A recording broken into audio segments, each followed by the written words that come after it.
Iran naming its new supreme leader, Mojtaba Khamenei. He's the son of the late supreme leader, Ayatollah Ali Khamenei. I want to bring in CNN's Jeremy Diamond, who is standing by in Tel Aviv as we get this breaking news. Jeremy, what are you hearing from your sources?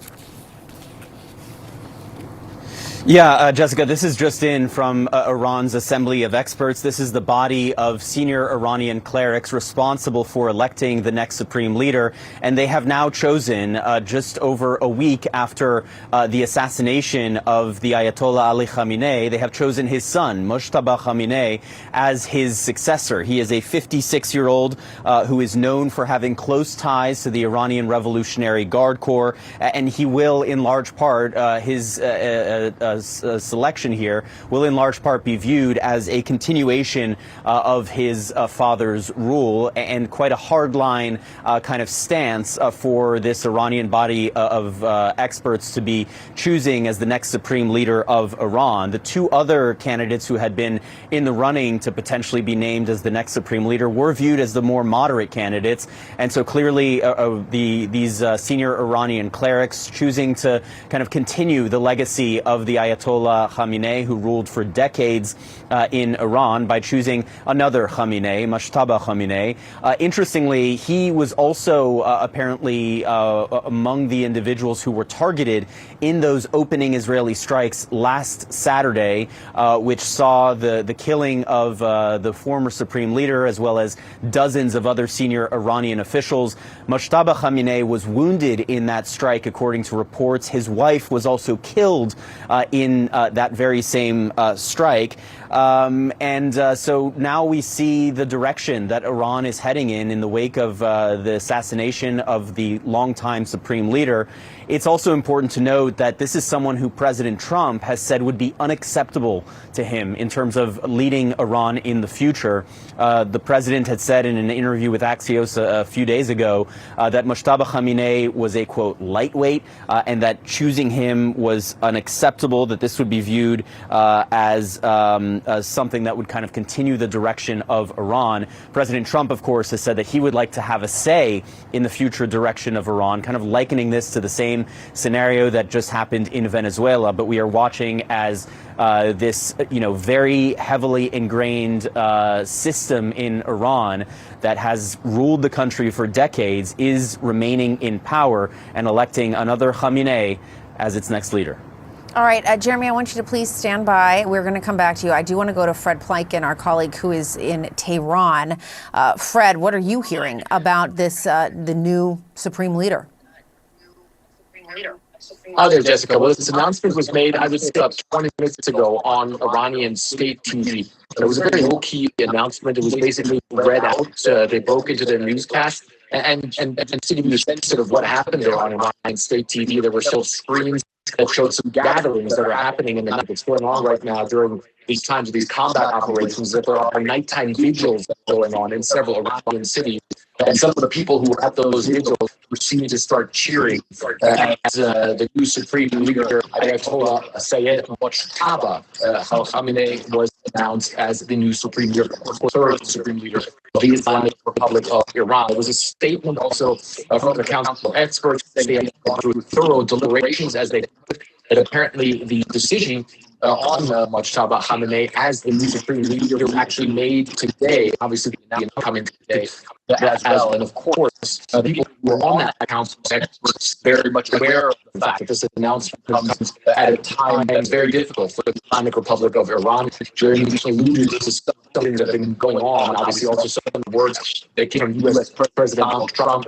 Nevertheless, they said that these deliberations were very thorough, and they believe that Mojtaba Khamenei was the best candidate to take over from his late father, and obviously continue some of the policies of his late father as well. And just to give you an idea, Mojtaba Khamenei is 56 years old. He was born in Mashhad, which is, of course, in the east of Iran, which is one of the main holy cities here in Iran. One of the main shrines is there.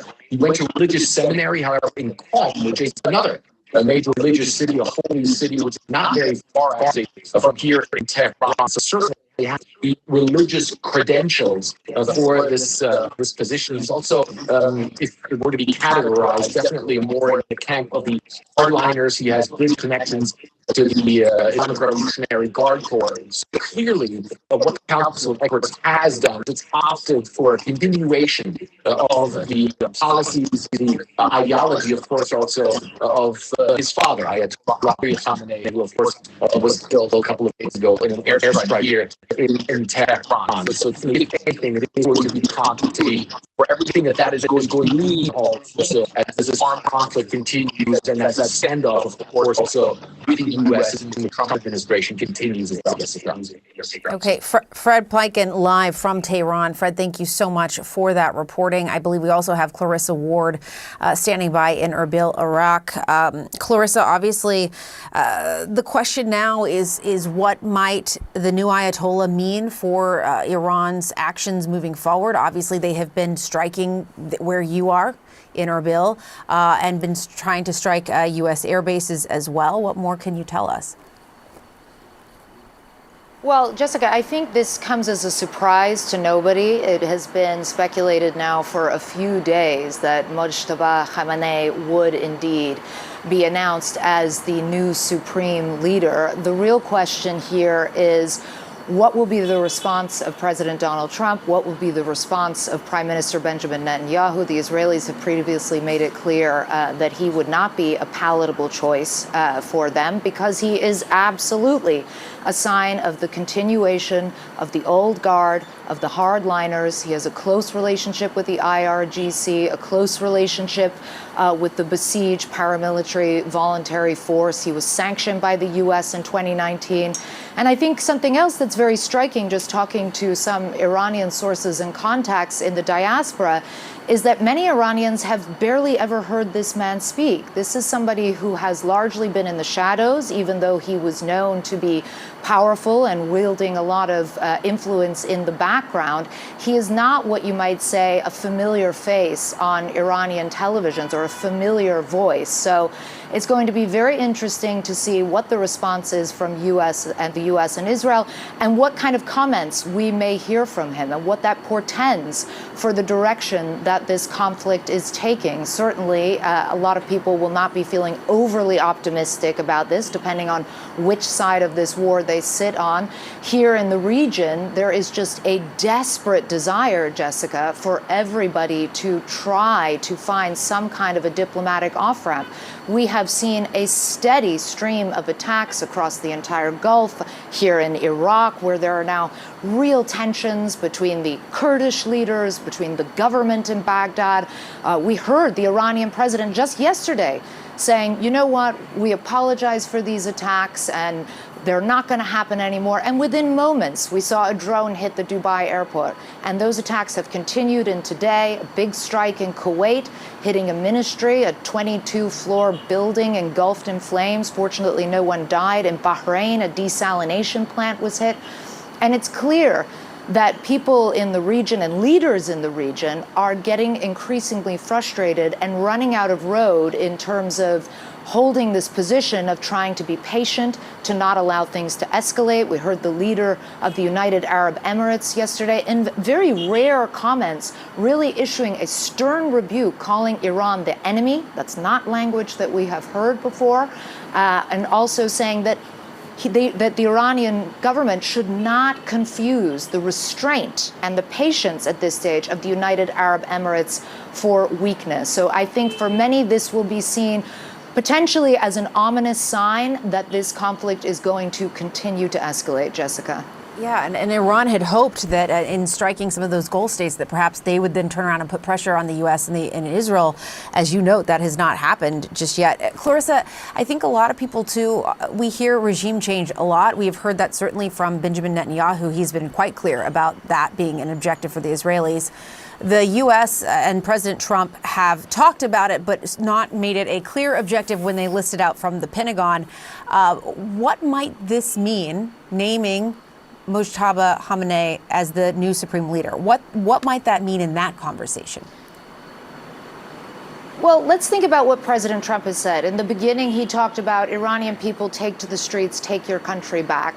Then he seemed to row that back a little bit and say, no, we're focused on 3 strategic objectives, the nuclear sites, the missiles, Iran's navy. Then he talked again about people taking to the streets and taking their country back.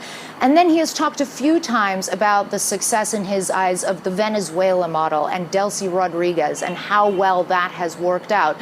Well, you can be pretty sure, Jessica, and I'm not an Iran expert, but still, I think it's safe to speculate that Mojtaba Khamenei is not going to be a Delcy Rodriguez model, by which I mean he will not be a candidate or a supreme leader who can be pragmatic and work with the U.S. and Israel and effectively be some kind of a puppet while still maintaining the sort of cohesion of the regime within Iran. So this is clearly a rebuke to President Trump in that sense, and it remains to be seen how the U.S. president will respond, Jessica. Yeah, it certainly does. All right, Clarissa, thank you so much for that reporting.